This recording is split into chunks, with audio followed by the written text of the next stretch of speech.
पिछले दिनों इस्लामाबाद में एक मुंह फट चीनी माहिर मुआशियात ने एक प्रोग्राम में हमारे वजीर ख़जाना को आड़े हाथों लिया। उसने कहा तुम मगरिब को और अमेरिका को इल्ज़ाम देना बंद करो, तुम खुद अपनी मुआशी बर्बादी के ज़िम्मेदार हो।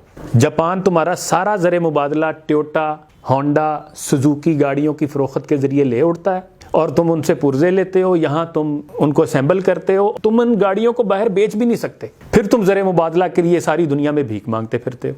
इन गाड़ियों के लिए पेट्रोल चाहिए होता है, फिर उसके लिए भी भीख मांगते हो। तुम अपनी गाड़ियां बनाओ, अपने प्लांट लगाओ। तुम्हारी ब्यूरोक्रेसी और तुम्हारी शराफिया की वजह से जापान जो है वो ये मीठा जहर तुम्हें दे रहा है। तुम अपने प्लांट लगाओ, अपनी गाड़ियां बनाओ। फिर उसने कहा कि तुम ज़राअत को तरक्की दो, तुम सनत को तरक्की दो, तुम एक्सपोर्ट को बढ़ाओ। Where there is will there is way. नीयत साफ मंजिल आसान। काम करना हो तो 100 रास्ते हैं ना, लेकिन लगता ही है कि हमारी नीयतें साफ नहीं है, काम हम करना ही नहीं चाहते। गौरतलब बात यह है कि वो कौम जो एटम बम बना सकती हो, जो मिसाइल टेक्नोलॉजी बना सकती हो, जो टैंक बना सकती हो, जो जंगी जहाज बना सकती हो, वो मोबाइल फोन नहीं बना सकती, वो गाड़ियां नहीं बना सकती, वो लैपटॉप नहीं बना सकती। उसने कहा चीन को मॉडल मत बनाओ, चीन को कॉपी मत करो, तुम चीन कभी नहीं बन सकते, क्योंकि उसके लिए बड़ी कुर्बानी और सख्त डिसिप्लिन की जरूरत है। फिर उसने कहा तुम मराकश को अपना मॉडल बनाओ, वो दुनिया में तेजी से तरक्की कर रहा है, अपनी सनत को तरक्की देकर, अपनी ज़राअत को मॉडर्न करके, और आज उसकी गाड़ियां जो हैं वो सारी दुनिया में खरीदी जा रही। मैं कहता हूँ जो खरी खरी सुना दी उसने। कोई गैरत हो ना,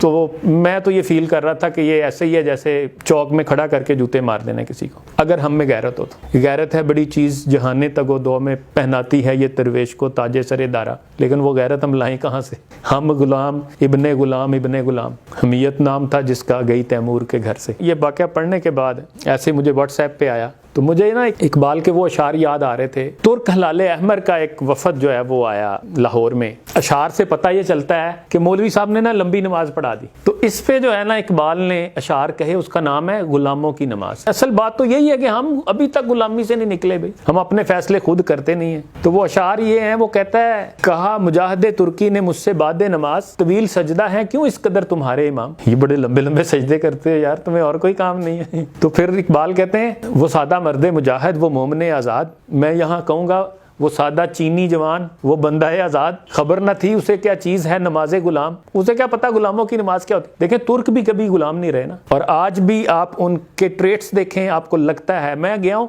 मैं कहता हूँ मैंने जो पहली चीज़ फील की वो ये थी कि यार ये कौम वाकई इसकी खुदी है। यानी हफ्ते में मुझे बड़ा मुश्किल से बंदा एक मिला होगा जो अंग्रेजी का एक जुमला जानता हो। कहा मुजाहिदे तुर्की ने मुझसे बादे नमाज, तवील सजदा है क्यों इस कदर तुम्हारे इमाम, वो सादा मर्दे मुजाहिद, वो मोमने आज़ाद, खबर न थी उसे क्या चीज़ है नमाज गुलाम। हजार काम है मर्दाने हुर को दुनिया में।